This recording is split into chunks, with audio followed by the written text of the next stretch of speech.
1 Coríntios, capítulo de número 10, do versículo 1 ao versículo de número 13. Você que foi encontrando o texto, diga glória a Deus. Se não encontrou, é só olhar para a sua frente, que ele está aqui no Data Show. Amém? Vamos comigo à leitura do texto? Porque não quero, irmãos, que vocês ignorem o fato de todos os nossos antepassados estiveram sob a nuvem e todos passaram pelo mar. Em Moisés, todos eles foram batizados na nuvem e no mar. Todos comeram do mesmo alimento espiritual e beberam da mesma bebida espiritual, pois bebiam da rocha espiritual que os acompanhava, e essa rocha era Cristo. Contudo, Deus não se agradou da maioria deles, por isso seus corpos ficaram espalhados no deserto. Essas coisas ocorreram como um exemplo para nós, para que não cobicemos coisas más, como eles fizeram. Não sejam idólatras como alguns deles foram, conforme está escrito: o povo se assentou para comer e beber e levantou-se para se entregar à farra. Não pratiques imoralidades, como alguns deles fizeram, e num só dia morreram 23.000. Não devemos pôr o Senhor à prova, como alguns deles fizeram e foram mortos por serpentes. E não se queixem, como alguns deles se queixaram e foram mortos pelo anjo destruidor. Essas coisas aconteceram a eles como exemplos e foram escritas como advertência para nós, sobre quem tem chegado o fim dos tempos. Assim, aqueles que julgam estar firme, cuide-se para que não caia. Não sobreveio a vocês tentação que não fosse comum aos homens, e Deus é fiel. Ele não permitirá que vocês sejam tentados além do que podem suportar, mas, quando forem tentados, Ele lhes providenciará um escape para que o possam suportar. Amém, igreja? Amados, escuta, adorar o Senhor, está muito alto esse fundo, adorar o Senhor nos momentos que nós estamos aqui na casa do Senhor, num culto de domingo, é muito bom. Falar palavras que exaltam o nome do Senhor é muito bom. Quando nós fazemos aqueles movimentos de 12 horas, 24 horas de adoração daqui na igreja, muitos irmãos me procuram dizendo assim: pastor, deveria ser mais, 24 horas é muito pouco, por que o senhor não faz 36 horas, 48 horas? Um dia a gente chega lá, irmão, né? Então todo mundo fica maravilhado. Há uma presença doce, uma presença suave. A vontade é que Jesus venha naquele dia e nos leve logo.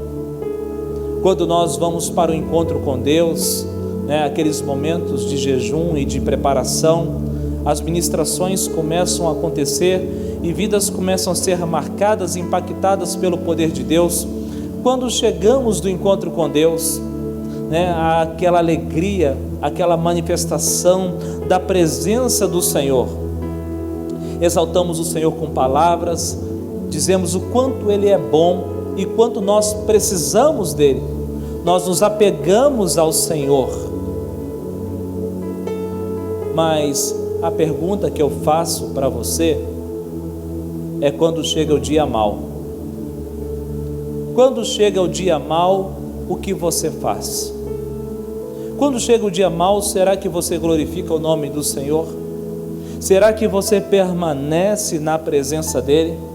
Será que você ainda continua glorificando o nome do Senhor? Paulo está trazendo uma exortação à igreja de Coríntios, ensinando a igreja através do exemplo daqueles que já passaram pela história, ensinando através do exemplo dos antepassados que cruzaram o deserto. Amados, eu creio que o homem sábio e a mulher sábia é aquele que aprende com os erros e com os acertos de outros. Ele está aqui observando e ele está vendo alguém fazendo de maneira correta, então ele faz de maneira correta.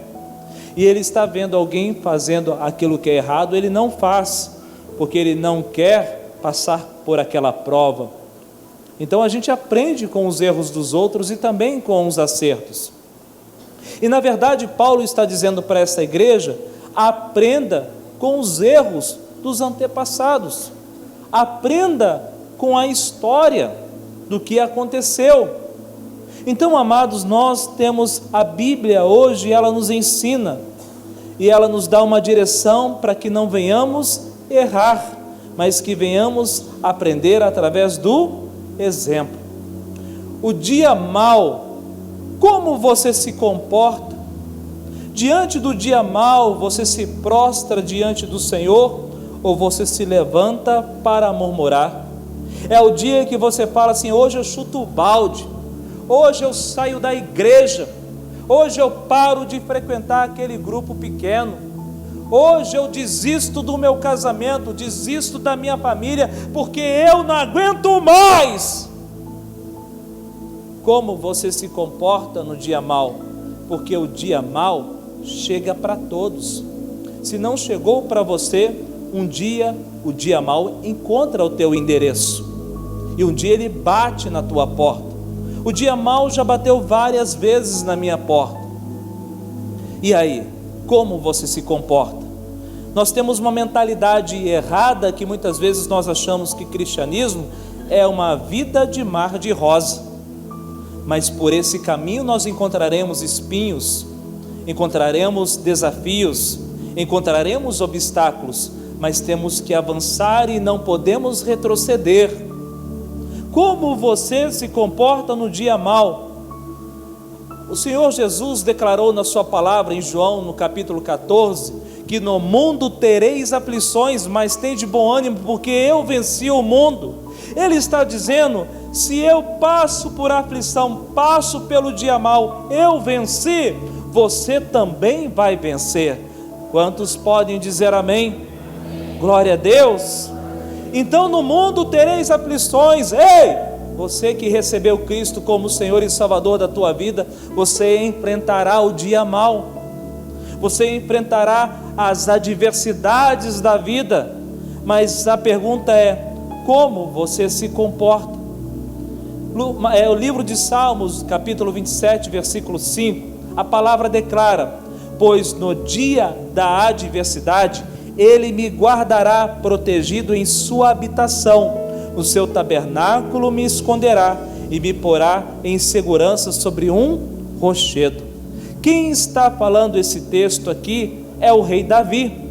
Então ele está dizendo: pois no dia mau da adversidade Ele me guardará, protegido em sua habitação. Davi tinha propriedade para falar sobre isso, porque foi ungido ainda muito jovem para ser rei de Israel. E talvez eu e você na cena pensaria assim: fui ungido como rei, agora sou ungido do Senhor, então nada mais vai me acontecer. Como eu sou ungido de Deus agora, tudo agora, daqui para frente é maravilha. Mas não foi assim, porque passado algum tempo, os desafios também vieram na vida de Davi. Ele teve que enfrentar ursos, teve que enfrentar leões para defender o seu rebanho, mas também teve que enfrentar gigantes, e enfrentar gigantes correndo o risco de perder a própria vida. Ele poderia ter perdido aquela batalha e ter perdido a cabeça também, e mesmo assim, quando ele acha que todos vão aplaudir, tem um rei que está com uma lança na mão tentando matá-lo. Então ele poderia esbravejar e reclamar: Deus, por que o Senhor fez isso? Eu não aguento mais ser perseguido. O Senhor me ungiu para rei, para quê? Para quê? É só luta, é só tribulação. Eu estou cansado, Deus, eu desisto, eu não quero mais. Mas pelo contrário, o tempo todo ele estava confiando em Deus. O tempo todo ele estava confiante que Deus era na vida dele, mesmo fugindo da presença do rei Saul, se escondendo dentro de cavernas, ele acreditava e confiava que Deus pode dar livramento. Você pode dizer glória a Deus? E além de perseguições, ainda tem que lutar contra adversários, contra filisteus, contra amorreus, contra outros povos. E Deus dando vitória para ele, mas ele enfrentando desafios, ele enfrentando provas, ele enfrentando lutas, ele vencendo o dia mau, ele vencendo a adversidade, enfrentando conflitos dentro da própria casa e rebeliões também. E ele mesmo escreve: pois no dia da adversidade ele me guardará protegido. Todos nós passaremos por esse dia, mas o problema é que muitas vezes a mentalidade precisa mudar. Nós recebemos Cristo como Senhor e Salvador, Ele é o nosso Senhor, e não nós que somos Senhor dele. Quem toma as decisões é Ele, quem está no controle é Ele, é o Senhor que governa, é Ele que está no centro e não eu. Deus não pode simplesmente se curvar para atender uma criança mimada. Ele não pode se curvar para atender aquele irmão. Olha, se minha bênção não chegar em 15 minutos, eu desvio. Deus não é garoto de recado. Deus não é Uber que tem que chegar dentro de 10 minutos, 5 minutos na sua casa. Deus é Deus. Com você ou sem você, Ele continua sendo Deus. E precisamos entender que fomos alcançados pela misericórdia e graça do Senhor. Isso é privilégio, isso aí, amados, é um privilégio, é o dom de Deus. Estávamos em trevas e fomos alcançados. Nós não somos a bolachinha do último pacote, nós não somos a última gota de Coca-Cola da garrafa.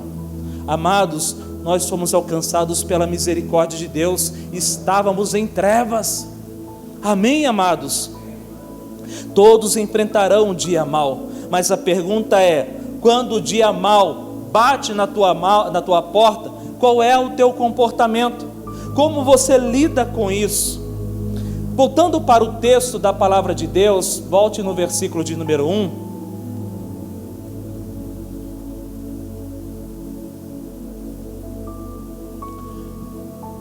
Por favor, capítulo 10. Porque não quero, irmãos, que vocês ignorem o fato de que todos os nossos antepassados estiveram sobre a nuvem, todos passaram pelo mar. Continua, por favor. Em Moisés, todos eles foram batizados na nuvem e no mar. Todos comeram do mesmo alimento espiritual e beberam da mesma bebida espiritual, pois bebiam da rocha espiritual que os acompanhava, e essa rocha é Cristo. Paulo estava dizendo: ei, todos que estavam lá no deserto saíram juntos da terra do Egito, atravessaram as águas do Mar Vermelho juntos, andaram no deserto juntos, estavam servindo o mesmo Deus, assim como eu e você também servimos o mesmo Deus, porque Efésios capítulo 4, versículo 5 declara: um só Senhor, uma só fé, um só batismo. Amém? Isso quer dizer, amados, que todos nós servimos ao mesmo Deus. Mas aí que está o problema, porque no dia mau, alguns glorificam e exaltam o nome do Senhor, e outros levantam para murmurar e, como diz o ditado popular, chutar o balde. Por que isso acontece? E quando isso acontece, quando você dá essa resposta, quando você murmura, quando você se afasta de Deus, você só atrai dor e destruição para a sua própria vida. Porque no versículo 5 declara: pois nele, não está errado o texto, o mesmo texto, pode deixar até nele já, 1 Coríntios 10, 5.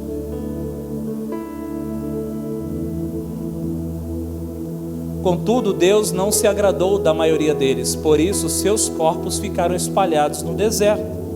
Então veja bem, desse grupo que saiu servindo o mesmo Deus, que cruzaram o deserto, atravessaram o Mar Vermelho, muitos ficaram esparramados pelo deserto. Por quê?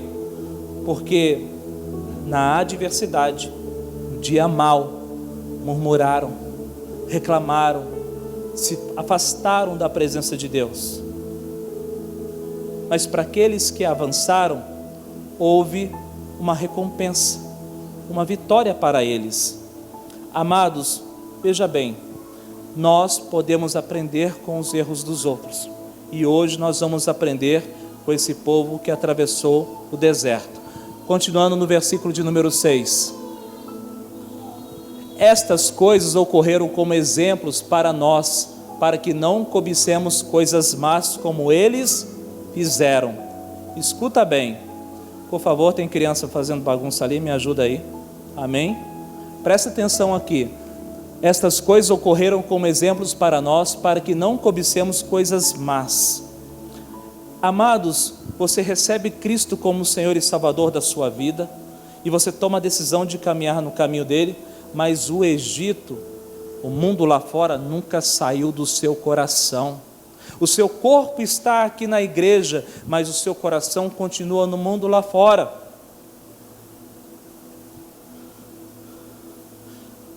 Moisés arranca o povo da terra do Egito, mas o Egito nunca saiu do coração deles. E muitas vezes você está na igreja, você está aqui na igreja orando e de repente lá fora começa a tocar. Toca, toca, DJ. Aí você...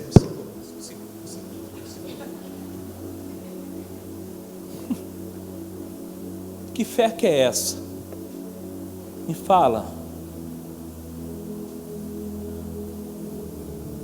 Não cobicemos as coisas más.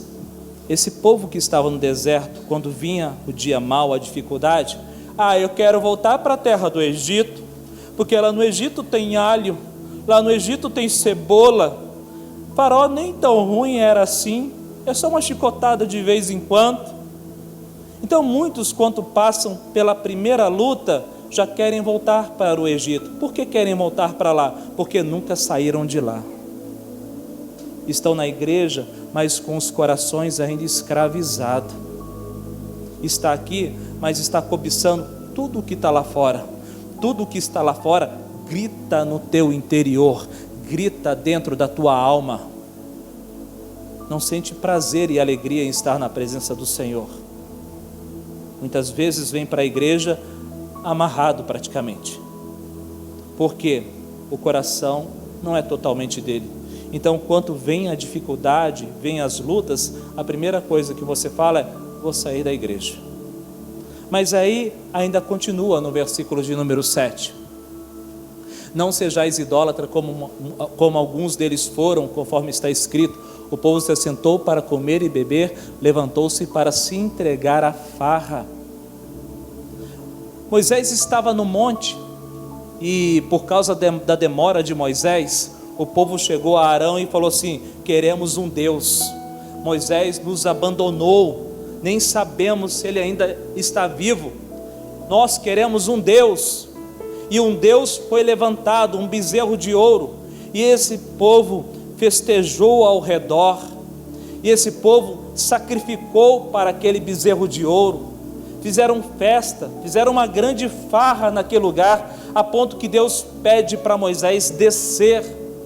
Ou seja, no dia mau, quando eles entenderam que a resposta de Deus estava demorando, no dia mau, quando as coisas não saíram do jeito que eles queriam, eles acharam melhor se curvar diante de outros deuses. Eles acharam melhor voltar para as velhas práticas que eles tinham no Egito.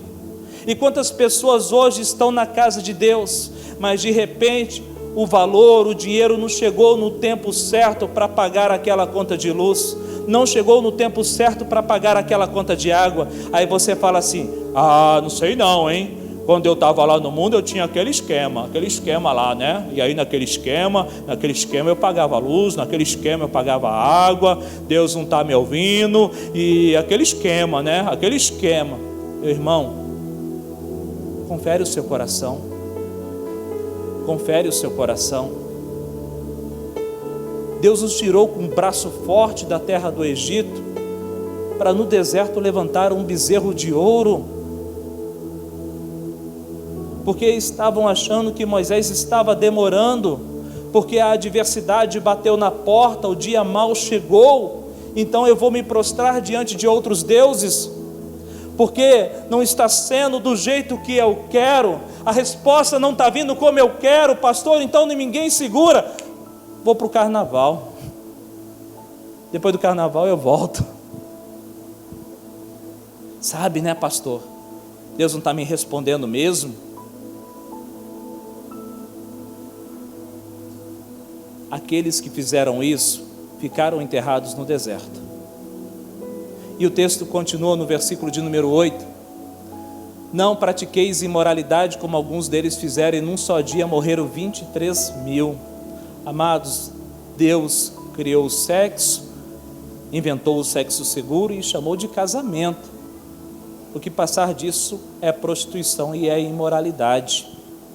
E muitos, quando vem o dia mau, vem as dificuldades, o que ele fala? Vou me entregar. Está todo mundo fazendo mesmo? Está todo mundo, né? Não dá nada não. Não dá nada não.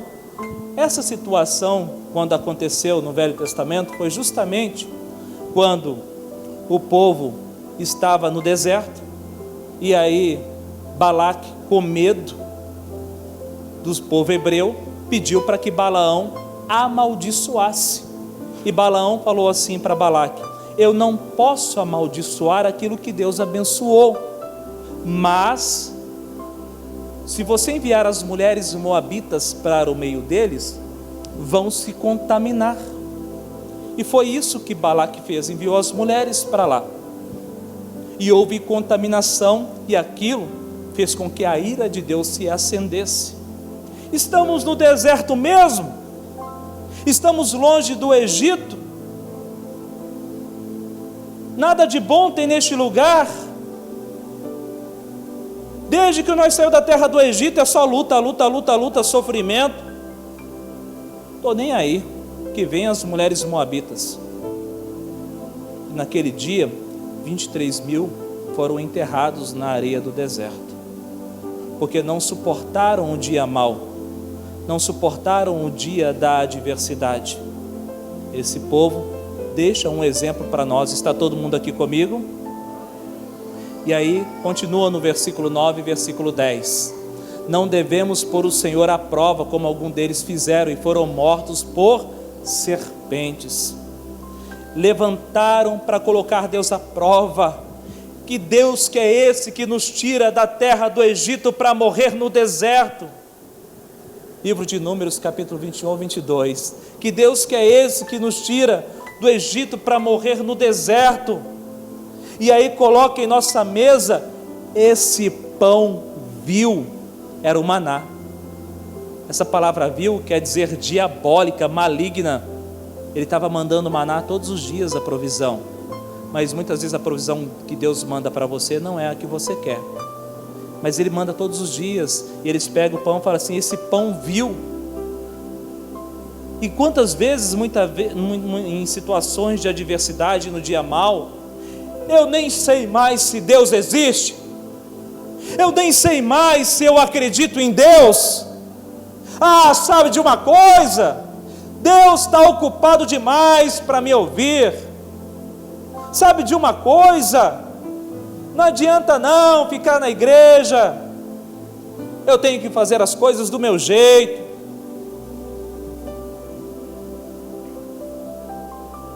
E aí então você coloca Deus à prova. Aquele que glorificava e exaltava, levantava as mãos para o céu, coloca Deus à prova. E naquele dia que eles fizeram isso, as serpentes entraram por suas tendas. E e os homens começaram a morrer porque eram picados por aquelas cobras. Moisés se levantou em intercessão pedindo para Deus parar. E aí foi levantada uma serpente de bronze e todos que olhavam para ela eram curados. Se você acha que o dia está mal, ainda pode ficar pior. E continuando no versículo 10, o texto diz: e não se queixe como alguns deles se queixaram e foram mortos por anjo destruidor. Quando você abre em Números capítulo 16, na revolta de Corá, Corá se levantou contra Moisés e Arão e falou assim: olha, nós não vamos morrer nesse deserto. Deus também fala conosco, vocês dois aí estão errados. E nós pensamos assim, e tem 250 levitas que também pensam desse jeito, Moisés e Arão. Vocês não servem para nos governar. No dia mau, em vez de se prostrar, se levanta em rebelião. E se queixaram contra Moisés e contra Arão. Eram homens levantados por Deus. E a palavra do Senhor diz que a ira do Senhor se acendeu, e Moisés falou assim: então nós veremos quem é Deus, quem Ele está ouvindo, porque amanhã cedo eu quero encontrar com vocês. Traga os incensos acesos. E naquele momento, no dia seguinte, Deus manda Moisés e o povo se afastar de Corá e de todos aqueles que promoveram a rebelião. E a palavra do Senhor diz que a terra os engoliu. E aqueles que estavam com incenso, os 250 levitas, foram consumidos pelo fogo. Então, os seus corpos ficaram espalhados no deserto, porque não suportaram o dia mau. Como você se comporta no dia mau? Você murmura? Você chuta o balde? O que você faz? Faz aquilo que vem na tua cabeça? Porque todos nós passamos por lutas e por tribulações. Todos nós enfrentamos dificuldade. Ah, pastor, mas eu estou enfrentando uma pressão terrível. Deixa eu fazer uma pergunta para você nessa noite. Quem aqui está enfrentando pressão, levante a mão. Eu vou levantar as duas mãos e vou levantar o pé também para ajudar. Mas no momento do dia mau, da adversidade, você acha que só você enfrenta a pressão. Você acha que a vida de todo mundo fala: olha, o Liel está bem na foto, olha lá o Helder, está tranquilo, olha só lá, a irmã Águida, lá o irmão José, nossa, está com a vida ganha. Senta com eles e pergunta se eles enfrentam pressão. Mas o problema é qual é a resposta que você dá para o dia mau. Porque o dia mau, se não veio sobre a sua vida, fica preparado que um dia ele chega lá. Pastor, o senhor está amaldiçoando? Não, estou pregando o evangelho para você. No versículo 13, olha o que a palavra declara: não sobreveio a vocês tentação que não fosse comum aos homens, e Deus é fiel. É interessante que todo mundo quer colocar essa palavra no carro, né? Você anda aí na rua, está lá na traseira dos carros, Deus é fiel. Mas já viu o contexto da história? Está dizendo lá: não sobreveio a vocês tentação que não fosse comum aos homens. Ou seja, não dorme não, viu? Ou seja, as tentações que vêm sobre a sua vida, que vêm sobre a minha vida, também vêm sobre a vida deles, né? As tribulações que vêm na vida do Eliel, também vêm sobre a vida de vocês. As tentações, situações que vêm na vida de vocês, também vêm na vida desse grupo que está aqui. Ou seja, todos nós enfrentamos problemas. Todos nós passamos por tribulações, por opressões, sim ou não? Todos nós enfrentamos, mas o problema é qual é a resposta que você dá para esse dia. Aqui nesse texto está falando: Deus é fiel e Ele não permitirá que você seja tentado além do que possa suportar. Lembrei de uma situação quando eu fui buscar um carro lá em Rolim de Moura. Eu não vou contar o testemunho porque é comprido, mas, amados, eu não sabia onde estava esse carro, só sabia mais ou menos o rumo. Entrei no ônibus em jejum e fui parar lá no carro onde o carro estava. Só que eu não tinha dinheiro, não tinha nada. Fiquei uma semana na cidade passando fome, barbudo, sem tomar banho. Amarrei esse carro atrás de um carro lá em Rolim de Moura e fui parar em Vilhena. E lá em Vilhena faltava uma peça nesse carro. Eu não tinha dinheiro, fui num ferro velho, ofereci a minha aliança, ele aceitou, coloquei a peça no lugar, era uma outra aliança. e coloquei a peça lá. Não funcionou. Eu sentei numa mureta assim do lado do carro e falei assim: Deus, a tua palavra diz que o Senhor não nos prova além das nossas forças, e eu quero dizer que as minhas forças acabou, porque eu passei por isso, agora eu não consigo mais, Senhor, eu não sei mais o que fazer, me ajuda. E aí eu, fazendo essa oração, olhei assim para essa direção, tinha assim uma portinha pequenininha escrita assim: autoelétrica. Eu falei: vou lá.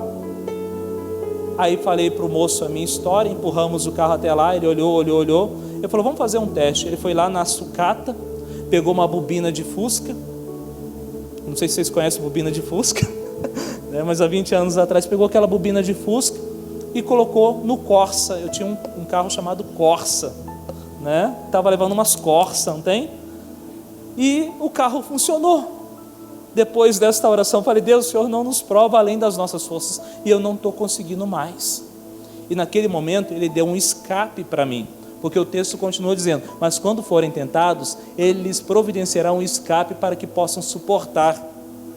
Estava conversando com a minha esposa, amados, já enfrentamos várias lutas, situações terríveis de fome, perseguição, o que você pensar. Mas a gente estava observando que em todas as situações, naquele momento, você fala assim: agora foi, agora não tem mais jeito, não tem? Aí Deus fala assim: tem. Ele vem com a sua provisão. Glória a Deus.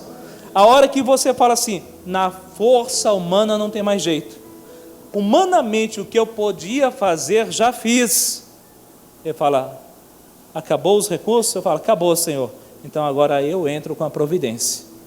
Já passamos muitas situações de fome, mas nunca ficamos dias e dias sem comer. Sempre Deus providenciava, enviava alguém, um irmão, enviava algum familiar, alguma coisa acontecia e a gente tinha um arroz, tinha um ovo, tinha alguma coisa para comer. Sempre Ele entrava com os seus recursos no momento de maior dificuldade. Então Ele sempre trazia o escape. Então, se você suporta o dia mau, o dia da provação, Ele vem com o escape na sua vida. Quantos creem nisso? Amém? Agora, amados, né? Então nessa noite, esse povo, né, que estou pregando para você, muitos morreram no deserto, mas o segredo é: não pare no meio do caminho, continue avançando. Ah, pastor, está difícil. Então a pergunta é: vai morrer no meio do deserto? Porque deserto não é moradia de crente.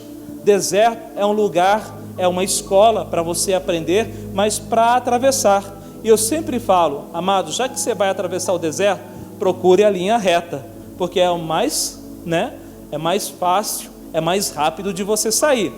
Porque o povo hebreu, eles ficaram rodeando uma montanha chamada Seir, e ficaram ali durante 40 anos. Então pegue em linha reta.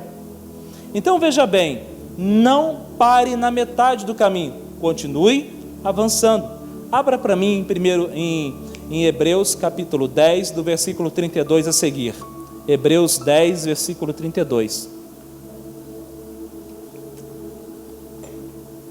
Lembre-se dos primeiros dias, depois que vocês foram iluminados, quando suportaram muita luta e muito sofrimento. No dia da adversidade, lembre o dia que o Senhor te encontrou. No dia que o Senhor te encontrou, você chorou, você entregou a vida para Ele, né? O seu coração queimava, o seu coração ardia.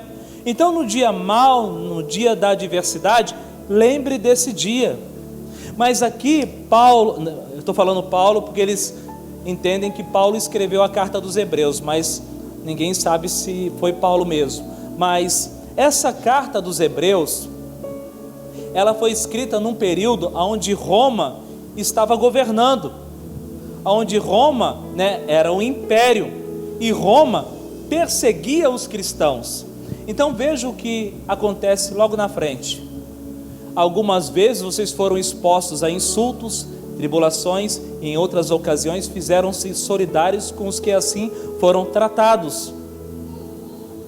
Vocês se compadeceram dos que estavam na prisão, aceitaram alegremente o confisco dos próprios bens, pois sabiam que possuíam bens superiores e permanentes.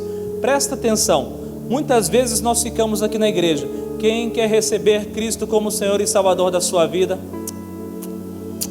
Não sei se eu vou lá na frente, se eu estou preparado. Quem quer receber Cristo como Senhor e Salvador da sua vida? Acho que não é hora ainda não.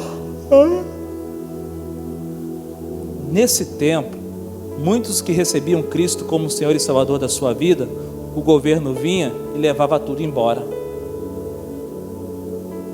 Você é um cristão? É um seguidor de Cristo? Então a sua casa, os seus animais, os seus bens pertencem agora ao governo romano. Já imaginou nos nossos dias? Quem quer receber Cristo como Senhor e Salvador da sua vida?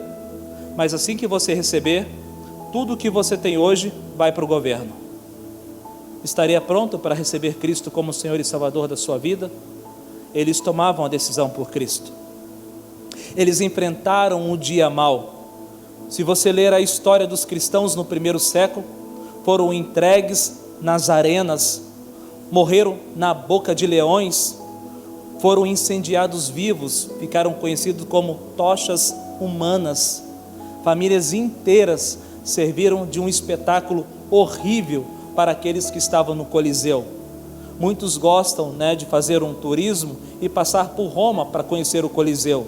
Quando você passar pelo Coliseu, saiba que muitos irmãos não negaram a fé no dia mau, no dia da adversidade, mas preferiram entregar as suas próprias vidas diante do público que estava presente. Preste atenção então, e o texto continua dizendo: por isso não abram mão da confiança que vocês têm, ela será ricamente recompensada. No dia mau, não perca a confiança no Senhor. Continuando, vocês precisam perseverar de modo que quando tiverem feito a vontade de Deus, recebam o que Ele prometeu. Então, tenha confiança, continue perseverando. Pois em breve, muito em breve, aquele que vem virá e não demorará.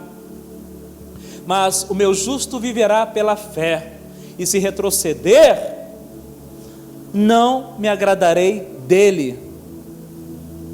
Nós, porém, não somos dos que retrocedem e são destruídos, mas dos que creem que são salvos. Então o amor do Pai não está naqueles que retrocedem. Recebeu Cristo como Senhor e Salvador da tua vida? A luta está grande, eu vou desistir. Não, nós não somos daquele que retrocedemos. Nós vamos avançar para o alvo. Quantos creem nisso, diga amém. Não pare pela metade. O dia da adversidade chega para todos, para mim e para você. Qual é a resposta que você vai dar? Abra em 1 Coríntios capítulo 9, versículo 24 a seguir.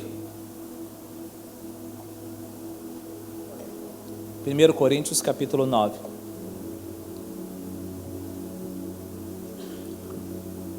Versículo 24. Vocês não sabem que dentre todos os que correm no estádio, apenas um ganha o prêmio? Corram de tal modo que alcancem o prêmio. Ei, no dia mau, comece a correr. Quem está correndo não tem tempo para ouvir o diabo. Quem está correndo não tem tempo para ouvir as acusações. Amém? Então no dia mau, comece a correr para que alcance o prêmio. Continue. Todos os que competem nos jogos se submetem a um treinamento rigoroso para obter uma coroa que logo perece, mas nós o fazemos para ganhar uma coroa que dura para sempre. Sendo assim, não corro como quem corre sem alvo, e não luto como quem esmurra o ar, mas esmurro o meu corpo e faço dele meu escravo, para que depois de ter pregado a outros, eu mesmo não venha a ser reprovado. Paulo está dizendo aqui: converte, toma jeito, esmurro o meu corpo, ou seja, eu me quebro ao meio, a minha vontade, eu submeto a minha vontade a Deus, para viver o projeto e o propósito de Deus. Eu ando na presença de Deus. Já imaginou, você está pregando para alguém, essa pessoa se converte, mas quando chegar a sua vez você fica para trás? Fulano vai para o céu, Você que pregou para ele fica para trás? Paulo está dizendo justamente sobre isso, pregando para alguém e ser reprovado. Então que nós possamos andar na presença do Senhor.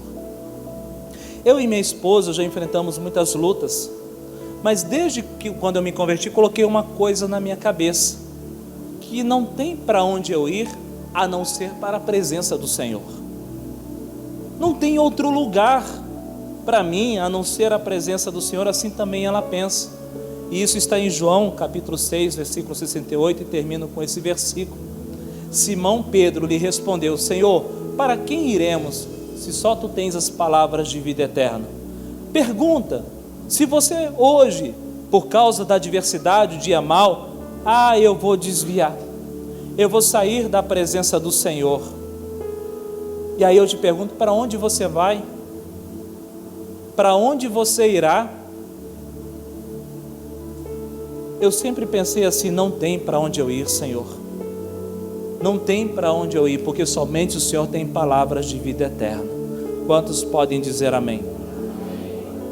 Amados, em certa ocasião, eu e minha esposa, isso foi no ano de 99 para 2000, nós mudamos de Cuiabá para a cidade de Barra do Bugres. Eu estava desempregado, e nessa época que nós mudamos para Barra do Bugres, alguns conhecidos, familiares nossos, falou que lá a gente arrumaria um emprego rapidão, e eu distribuí currículo nessa cidade inteirinha de Barra do Bugres, e as portas se fecharam, eu não conseguia emprego. Nós começamos a passar necessidade, mas todo momento, quando fala assim, agora não tem mais, não tem arroz, não tem feijão, Deus trazia uma provisão, uma goiaba, uma manga, sempre Ele trazia a provisão para nós. Mas nesse tempo, eu tinha 3 filhos pequenos. Minha filha Rafaela tinha 3 anos, o Mateus estava com 1 ano e pouquinho, Lucas estava recém-nascido, 3 crianças pequenas, e a gente morando na cidade de Barra do Bugres. E aí um dia, eu levantei bem cedo e falei para minha esposa, eu vou lá na Itamaraty, vou ver se arrumo um emprego na Itamaraty, que ela tinha um parente lá, um tio que trabalhava lá. Vou lá, vou levar um currículo, vou procurar ele, e chamei um outro tio dela que mora na cidade para ir junto comigo. Então eu me arrumei, me preparei, coloquei o currículo na pastinha, coloquei no carro, 45 quilômetros, e fui para Itamaraty. Amados, a Itamaraty está dentro do município de Nova Olímpia, então antes de você chegar na cidade de Nova Olímpia, você entra. E quando eu entrei na estrada da Itamaraty, estou indo lá no Corsinha, e de repente, parou. Abri o motor, o capô, olhei para o motor, enfiei a mão assim, saiu na minha mão algo chamado correia dentada.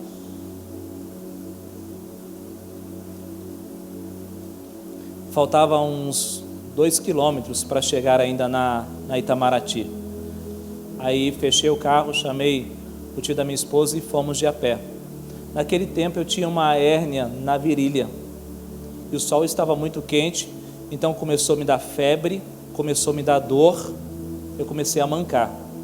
Cheguei lá, procurei o tio dela que estava na Itamaraty, conversei com ele, ele morava na vila. Aí ele foi lá, com o carro dele, buscou o meu carro e colocou lá no pátio da Itamaraty. Arrumou uma carona para nós e eu voltei para a cidade. Eu saí para procurar emprego de carro, com uma pastinha na mão, e voltei mancando de a pé. Ficou melhor do que estava, né, gente? Já não tinha nada em casa para comer. Eu lembro que naquele dia eu deitei na cama, porque eu estava passando mal, com dor intensa. No outro dia eu procurei o pastor, porque eu congregava na Igreja Batista, em Barra do Bugres. E ele tinha uma caminhonete, ele foi comigo até na Itamaraty, buscamos esse carro e levamos para uma oficina. E deixei lá. Eu falei, e agora para consertar esse carro? Porque a gente precisava do carro. Porque com o carro, a gente pegou, peças íntimas, lingerie para vender, eu e minha esposa. Então a gente saía nas fazendas, nos sítios para vender lingerie, não tem? Eu ficava morrendo de vergonha desse negócio. Eu colocava ela para vender. Amados, já chegou situações da gente eu ficar assim, tem pensamento tem compra, né? Porque a gente dependia daquela venda para comprar arroz, comprar 1 quilo de carne e levar para casa, para comprar leite para as crianças. Então eu precisava do carro. Então a gente juntou um pouquinho daqui, um pouquinho dali, fiz um monte de espetinho e fui vender justamente no festival de pesca de Barra do Bugres. Estava tendo festival de pesca e eu vendendo espetinho para levantar dinheiro e consertar o carro. Consertamos. Além de vender essas lingerie, eu também vendia purificador de água. O tio dela aqui em Cuiabá mexia com isso. Falou: Wander, se você vender aí na Barra do Bugres, eu te dou uma comissão. Então eu vendia purificador de água, tudo isso para poder manter a minha casa. Mas era muito difícil, com 3 filhos muito pequenos. Mas o tempo todo essa palavra estava no nosso coração: para onde eu irei, se somente o Senhor tem palavras de vida eterna? Amados, nós nunca culpamos pastores por isso. A gente estava esses dias conversando, falou assim: por que a gente nunca procurou o pastor e pediu uma cesta básica, né? Nem passava pela nossa cabeça, porque nós entendíamos que estávamos na mão do Senhor e é Ele que cuidava de nós. Se tinha comido na mesa, glória a Deus. Se não tivesse, glória a Deus, porque tudo vem dEle, por Ele e para Ele. O dia mau bate na porta de todos, mas qual é a resposta que você dá para o dia mau? E aí essa semana agora aconteceu algo interessante, né? Nós completamos 23 anos de casados, glória a Deus, e tivemos a oportunidade de ir para uma pousada, e fomos numa pousada justamente na cidade de Nova Olímpia, 10 quilômetros depois de Nova Olímpia, mas nem passava nada pela minha cabeça. Voltando para a palavra de Deus, quando Jacó, fugido de casa, foi para a terra de Labão, ali naquele lugar, ele teve um encontro com Deus, ele levantou uma coluna e chamou aquele lugar de Betel. Ficou como um memorial. Quando ele voltou, fugindo de Labão, e Labão o encontrou, e depois que eles fizeram um concerto, levantou uma coluna de pedra, ungiu com óleo, aquele lugar chamado Gileade, ficou um memorial. Quando eles atravessaram as águas do rio Jordão, o povo hebreu, do outro lado levantaram uma coluna também para ficar como memorial. O que quer dizer isso? Que todos que passaram ali lembrarão daquilo que Deus fez. Então Deus marca a nossa vida também com memoriais. Cria cenas e situações para que você venha lembrar daquilo que Ele fez por você. Então, chegamos naquela pousada, Deus preparou um quarto para nós, que tinha uma varanda, e naquela varanda a gente tinha uma vista muito bonita de uma planície. E a foto, né, a imagem que a gente via da planície era essa. Coloca para mim. Então, na varanda desse quarto, eu tinha essa visão. Amados, é uma imagem bonita, uma visão bonita, sim ou não? Sim. Desse lado aqui está a cidade de Nova Olímpia. E aqui no canto está Denise. Então, um dia, eu sentei à tarde e comecei a olhar para essa paisagem. E aí, aqui você não consegue ver, mas da onde eu estava eu conseguia enxergar. E nessa paisagem eu enxerguei algo. Coloca a segunda foto. Não dá para você ver, mas eu marquei um X e um tracinho. E eu sentar naquele lugar ali, Deus começou a falar comigo. Você está olhando essa paisagem, filho? Lembra do dia que o carro estragou com você? Ali onde está o X é Itamaraty. Aquele tracinho onde o carro quebrou. E ele falando assim: valeu a pena confiar em mim? Valeu a pena perseverar? 20 anos se passou dessa história que eu acabei de contar para você. Eu falei assim: Deus, muito obrigado, porque todos os dias o Senhor foi na minha vida, nos dias bons e nos dias ruins, o Senhor sempre esteve presente. E quando eu comecei a olhar essa cena, começou a sair lágrimas nos meus olhos, amados, porque muitos no momento de luta desistem de Deus, se afastam da presença de Deus e deixam de colher bênçãos que Ele tem para a sua vida. E aí eu tirei uma outra foto.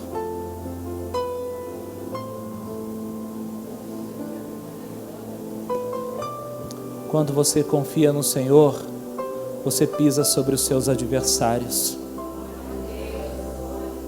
Muitas coisas que você enfrenta hoje, está passando hoje, você pergunta: por que, Deus?